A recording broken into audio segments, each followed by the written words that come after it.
محشر میں بخشی جائیں گی سب نیک بیویاں، جنت خدا سے پائیں گی سب نیک بیویاں، جنت خدا سے پائیں گی سب نیک بیویاں۔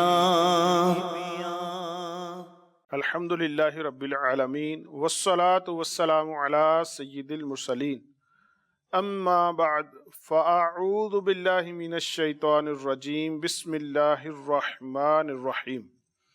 الصلاة والسلام علیک یا رسول اللہ وعلی آلک واصحابک یا حبیب اللہ، الصلاة والسلام علیک یا نبی اللہ وعلی آلک واصحابک یا نور اللہ۔ اللہ کے آخری نبی محمد عربی صلی اللہ علیہ وسلم پر درود و سلام پڑھنے کی بہت برکتیں ہیں۔ ہم مبلغین سے مدنی چینل پر مختلف سلسلوں میں سنتے رہتے ہیں۔ اللہ تبارک و تعالی ہمیں اس پر عمل کی بھی توفیق عطا فرمائے۔ ایک حدیث مبارکہ میں آپ کے گوش گزار کرتا ہوں۔ نبی پاک صلی اللہ تعالی علیہ وسلم نے ارشاد فرمایا، جو شخص مجھ پر ایک مرتبہ درود پاک پڑھتا ہے، اللہ تبارک و تعالیٰ اس پر 10 رحمتیں نازل فرماتا ہے۔ صلو علی الحبیب صلی اللہ تعالی علی محمد وعلی آلہ وصحبہ وبارک وسلم۔ ناظرین، ہمارا سلسلہ ہے نیک خواتین۔ اس سلسلے میں عام طور پر دین اسلام کی نیک خواتین کا تذکرہ ہوتا ہے، ان کے احوال، ان کے تذکرے، ان کی زندگی کے وہ پہلو جن سے ہمارے لیے عبادت کی موٹیویشن ہو، ہمیں بھی ذوق عبادت ملے، شوق عبادت ملے، ان کے تذکرے سے ہم پر اللہ کی رحمتیں نازل ہوں۔ تو آج جو سلسلہ ہے اس میں خاص کر عبادت کے مہینے ماہ رمضان مبارک سے متعلق انشاءاللہ تذکرہ ہوگا نیک خواتین کا۔ اللہ تبارک و تعالی ہمیں ماہ رمضان عافیت سے نصیب فرمائے، ہمیں اس میں ذوق عبادت نصیب فرمائے۔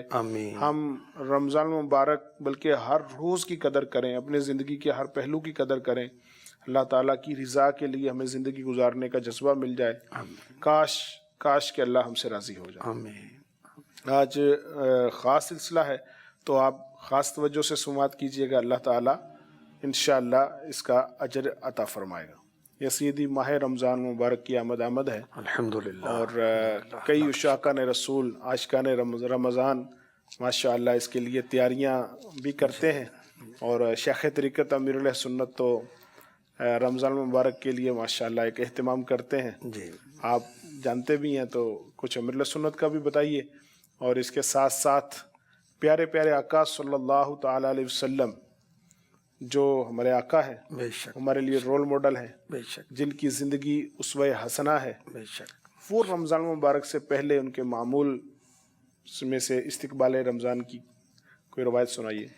میرے آقا صلی اللہ علیہ وآلہ وسلم نے ماہ شعبان کے آخری دن بیان فرمایا، اے لوگو، تمہارے پاس عظمت والا، برکت والا مہینہ آیا، وہ مہینہ جس میں ایک رات ایسی بھی ہے جو 1000 مہینوں سے بہتر ہے۔ اس ماہ مبارک کے روزے اللہ پاک نے فرض کی، اور اس کی رات میں قیام تطوع ہے، یعنی سنت ہے، یہاں تراویح مراد ہے۔ جو اس میں یعنی رمضان میں نیکی کا کام کرے تو ایسا ہے جیسے اور مہینے میں فرض ادا کیا، اور اس میں یعنی رمضان میں جس نے فرض ادا کیا تو ایسا ہے جیسے اور دنوں میں 70 فرض ادا کیے۔ یہ مہینہ صبر کا ہے، اور صبر کا ثواب جنت ہے۔ یہ مہینہ مؤاسات کا ہے، مؤاسات یعنی غم خواری کا، بھلائی کا۔ اس مہینے میں مومن کا رزق بڑھایا جاتا ہے۔ جو اس مہینے میں روزہ دار کو افطار کرائے اس کے گناہوں کے لیے مغفرت ہے، اور اس کی گردن آگ سے آزاد کر دی جائے گی، اور اس افطار کروانے والے کو ویسا ہی ثواب ملے گا جیسا روزہ رکھنے والے کو ملے گا، بغیر اس کے کہ اس کے اجر میں ثواب میں کچھ کمی ہو۔ عرض کی، یا رسول اللہ صلی اللہ تعالی علیہ وآلہ وسلم، ہم میں سے ہر شخص وہ چیز نہیں پاتا جسے روزہ افطار کروائے۔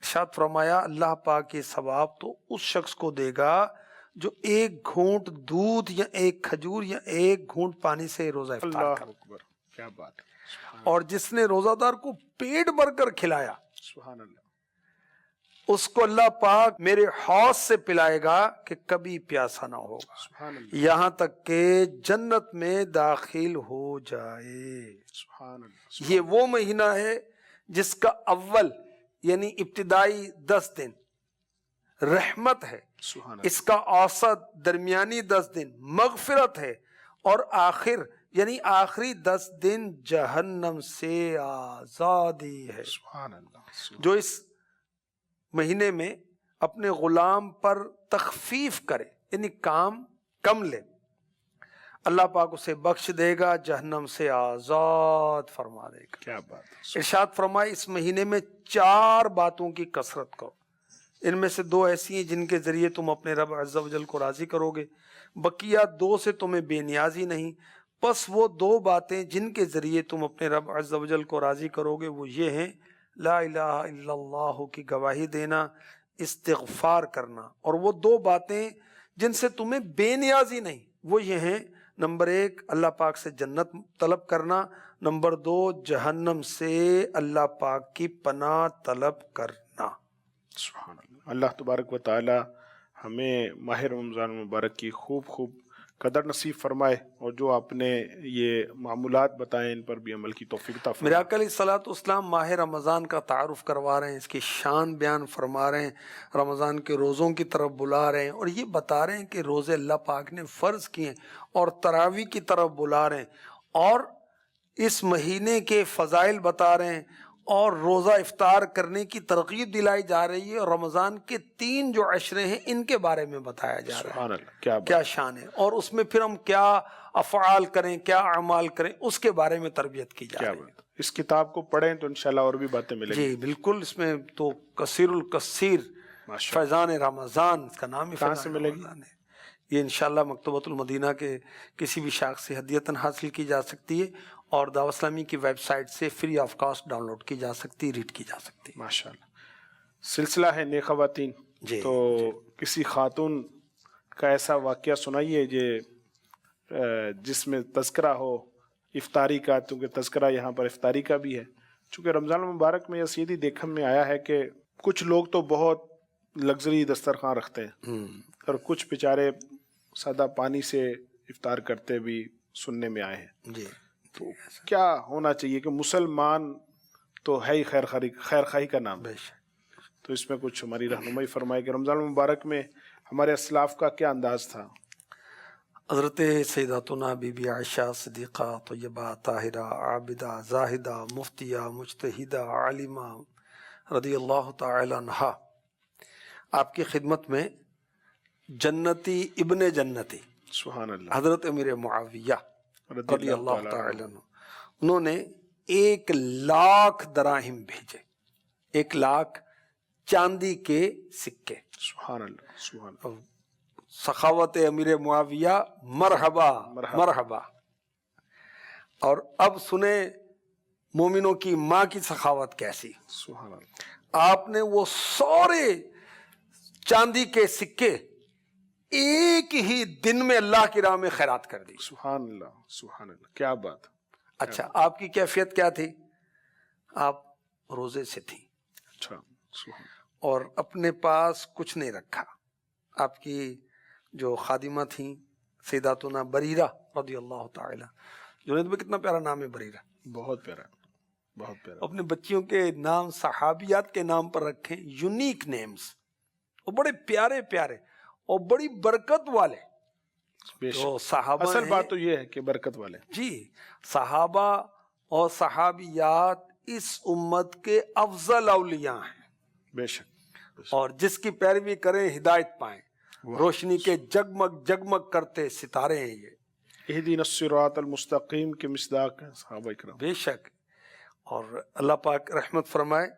تو حضرت بریرہ رضی اللہ تعالی عنہ عرض کرتی ہیں، آپ کا روزہ ہے، اگر اس میں سے 1 درہم کا گوشت خرید لیتی تو ہم اس روزہ افطار کرتے۔ فرمایا اگر یاد دلاتی تو بچا لیتی۔ اللہ اکبر، کیسی بے نیازی ہے، سبحان اللہ، سبحان اللہ، ہمیں کیا تو بات اپنی فکر ہوتی ہے نا، کہ پہلے برتن لے آؤ، پہلے اپنا نکالیں، یہ بھول نہ جائے گی. ہاں، یہاں تک کہ بعض اوقات تو بس کیا کہیں کہ گھروں پر مہمان ہیں، وہ کہتے پہلے گھر والوں کا ادھر تھوڑا سا نکال لیں.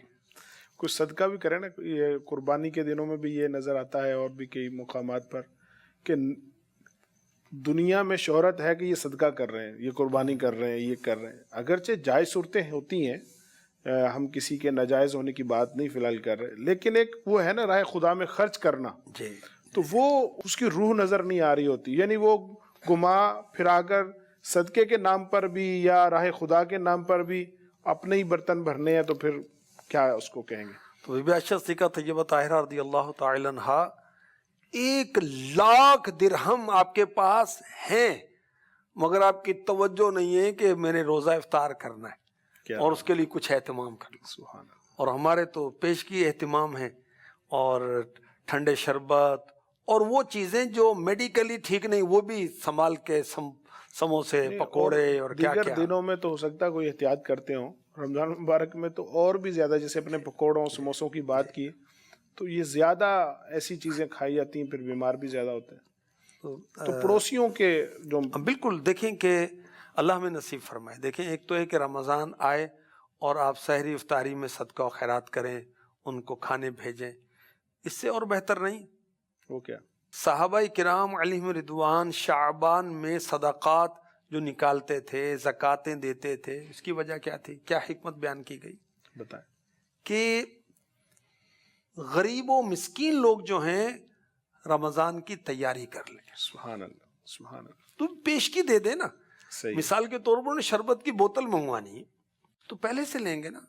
انہوں نے سحری میں کوئی خاص آئٹم بنانا ہے، کوئی اور کسی کی طبیعت ہے، مثلا سحری میں وہ چاول کھاتا ہے، غربت کی وجہ سے چاول ہی نہیں، تو اس کو پہلے ہم نے پیسے دے دیا. اس نے کوئی گوشت منگوانا ہے، کوئی چیز لینا ہے، کوئی دودھ یا جو ان کے بال بچے پسند کریں پہلے سے.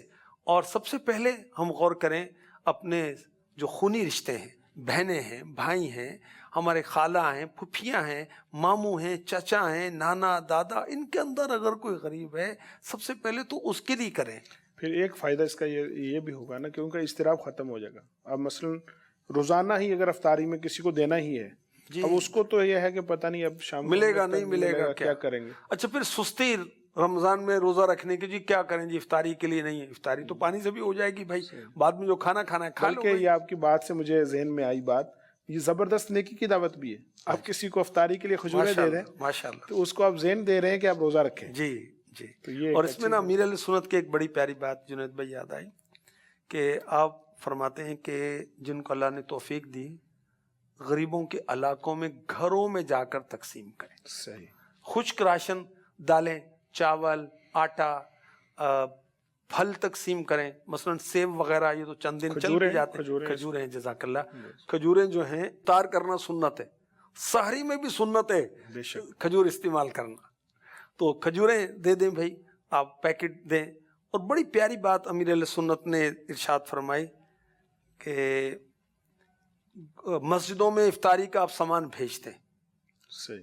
تو مسجدوں میں اسلامی بہنیں تو نہیں آتی، مرد تو آ گئے. صحیح. اب وہ جو بیچاریاں غریب عورتیں ہیں روزے رکھتی ہیں، ان کے لیے وہ سحری افطاری کا انتظام بہتر یوں ہی ہوگا کہ آپ ان کے گھروں میں جا کر تقسیم کروا دیں، محلوں میں تقسیم کرا دیں. ہر شہر میں عام طور پر معلوم ہی ہوتا ہے وہ ایسی آبادیاں ہوتی ہیں جو غریبوں کی آبادیاں کہلاتی ہیں، متوسط الحال ہوتے ہیں، ان میں تقسیم کرتے ہیں. اچھا، بعض لوگ جو ہے نا وہ روڈوں پر دسترخوان لگاتے ہیں اور وہ لمبے لمبے وہ، اب اس میں بعض اوقات رمضان المبارک کے میں دیکھنے میں آتا ہے ایسا خاص کر اہتمام ہوتا ہے. اب اس میں دو چار چیزیں ذہن میں آتی ہے. ایک تو یہ ہے کہ بیچارہ جو تو ہے نا وہ خاص اب اعلان ہے کہ غریبوں کے لیے، تو اب وہ بیچارہ وہاں کیسے جائے تو غریب یہ بھی غریبوں میں آ جائے گا نا. دوسرا یہ کہ نفس کو بھی گراں گزرتا ہے نا لوگوں کے سامنے کہ اس لیے میں جا رہا ہوں کہ میرے پاس نہیں ہے. اچھا، دوسرا یہ ہے کہ پھر وہاں پر روزہ دار کم اور بیکاری زیادہ جمع. دیکھیں آپ کی بات کے دوران ہی میرے ذہن میں آ رہا تھا کہ کسی شہر کا پتہ چلا کہ وہاں ایک سخی صاحب جو ہیں رمضان میں پچھلے سال کسی نے بتایا تھا عصر کے بعد کھانا کھلا رہے ہیں لوگوں کو. وہ یہ نا بانٹنا نہیں، کھلا رہے ہیں. استغفر اللہ، اعلانیہ روزہ افطار کروا رہے ہیں قبل از افطار. مطلب وہ روزہ دار ہوں گے نہیں بھائی، وہ کون سے روزہ دار ہے بھائی؟ جو روزہ رکھنے والا تو عصر کے بعد کیوں افطار کرے گا؟ استغفر اللہ. بس یہ اللہ تعالیٰ ہدایت نصیب فرمائے. آمین آمین آمین. رمضان المبارک خاص عبادت کا مہینہ ہے، بے شک، ذوق عبادت، بے شک. عبادت، ہر وقت عبادت. تو حضرت عائشہ صدیقہ رضی اللہ تعالی عنہا کی نماز چاشت کا کوئی واقعہ ہے آپ بیان کیجئے. وہ رمضان کے ساتھ گو کہ مخصوص نہیں ہے. صحیح ہے. ہاں، یہ ہے کہ آپ تہجد کی بہت پابند تھیں، صحیح. اور اللہ کرم فرمائے اسلامی بہنوں کے لیے فجر اول وقت میں پڑھنا افضل ہے. صحیح. تو اٹھ کر وضو کر کے تو تہجد پڑھیں، ساتھ ہی فجر کا وقت شروع ہوا، فجر اول وقت پڑھ لیں. صحیح. اور رمضان مبارک میں تو موج اٹھنا ہے. ہی ہے، موج ہے. سحری کے لیے اٹھنا ہے. تو تہجد پڑھیں، اسلامی بھائی بھی پڑھیں، اسلامی بہنیں بھی پڑھیں. اور خوش نصیب ہیں وہ لوگ جو تہجد پڑھتے ہیں. تہجد پڑھنے والے بلا حساب داخل جنت کر دیے جائیں گے. سبحان اللہ. اور نماز چاشت اس تعلق سے آپ نے فرمایا، اس میں حدیث پاک میں ہے کہ آپ چاشت کی 8 رکعتیں پڑھا کرتی تھیں بی بی عائشہ صدیقہ رضی اللہ تعالی عنہا. پھر کیا فرماتی ہیں؟ آپ کا جذبہ کیا ہے؟ کیا فرماتی اگر میرے ماں باپ بھی اٹھا دیے جائیں، یعنی زندہ کر دیے جائیں، تو میں یہ رکعتیں نہ چھوڑوں، میں پھر بھی نہیں چھوڑوں گی. اب اس کی شرح ہم سنیں گے تو واضح ہو جائے گا. نہیں، بی بی صاحبہ فرما رہی ہیں اگر اشراق کے وقت مجھے خبر ملے میرے والدین، یہ پیرنٹس، ماں باپ، مفتی احمد یار خان نعیمی اس کی شرح فرما رہے ہیں، زندہ ہو کر آ گئے تو میں ان کی ملاقات کے لیے نوافل چھوڑوں گی نہیں. کیا بات، کیا بات. پہلے نفل پڑھوں گی، اس کے بعد ماں باپ کی قدم بوسی کروں گی. شوق والدین سے بڑھ کر شوق نماز ہے. جی، یہ شوق نماز کیا ہے؟ یہ اللہ کی محبت ہے نا. بے شک قرب خدا ہے. جی بے شک. اور آپ دیکھیں کہ ہمیں تو کام ہی بہت یاد آتے ہیں. جیسے نماز کے لیے تیاری کریں تو شیطان نے بہت سارے کام یاد دلانے. اور استغفر اللہ، بعض تو کیا بعض کے اکثر نمازیں پڑھتے نہیں، پڑھنے والوں کو جلدی بہت ہوتی، کہ جلدی پڑھیں جلدی پڑھیں. اور بڑی بڑی صورتیں بھی یاد ہیں مگر مختصر کیوں پڑھ رہے ہیں؟ جلدی فارغ ہو جائیں. بھی کیوں جلدی فارغ ہو جائیں؟ پڑھیں، خوب پڑھیں، اللہ میں نصیب فرمائے. تو حضرت بی بی عائشہ صدیقہ طیبہ طاہرہ عابدہ زاہدہ رضی اللہ تعالی عنہا 8 رکعت چاشت کی پڑھا کرتی تھیں. اور سبحان اللہ، آپ کا انداز مبارک کتنا زبردست ہے. آپ کے بھانجے چاشت کے وقت پر آئے، خدمت میں حاضر ہوئے تو دیکھا کہ ام المؤمنین نماز پڑھ رہی ہیں. تو بازار چلے گئے، خریداری کرنی تھی، کچھ بیچنا تھا یا لینا تھا، جو بھی. اس سے فارغ ہو کر واپس آتے ہیں تو کیا دیکھتے ہیں کہ بی بی عائشہ صدیقہ رضی اللہ تعالی عنہا اب بھی چاشت کی نماز ادا کر رہی ہیں. ماشاء اللہ، کیا بات. اور یعنی ایک طویل نوافل ادا کیے گئے. جی، اور چاشت کے وقت کی فضیلت، والضحیٰ، یہ وہ وقت ہے جب حضرت موسیٰ علیہ السلام نے رب تعالیٰ سے ہم کلامی کا شرف حاصل کیا تھا. سبحان اللہ. یہ وہ وقت ہے جب 70,000 جادوگر وہ سجدے میں گرا دیے گئے تھے اور وہ اللہ تبارک و تعالیٰ پر ایمان لائے، اور انہوں نے کہا کہ ہم موسیٰ اور ہارون کے رب پر ایمان لے کر آئے. جنت کا ایک دروازہ ہے، صحیح. اس کا نام دحا ہے، چاشت ہے. نماز چاشت پڑھنے والے اس دروازے کے ذریعے سے جنت میں داخل ہو جائیں گے. روزہ داروں کے لیے بھی کوئی دروازہ ہے؟ روزہ دار کے لیے ریان ہے. سبحان اللہ، کیا اور بات. ریان، باب الریان، ریان مینز شادابی، کیا بات. سرسبزی، ہریالی.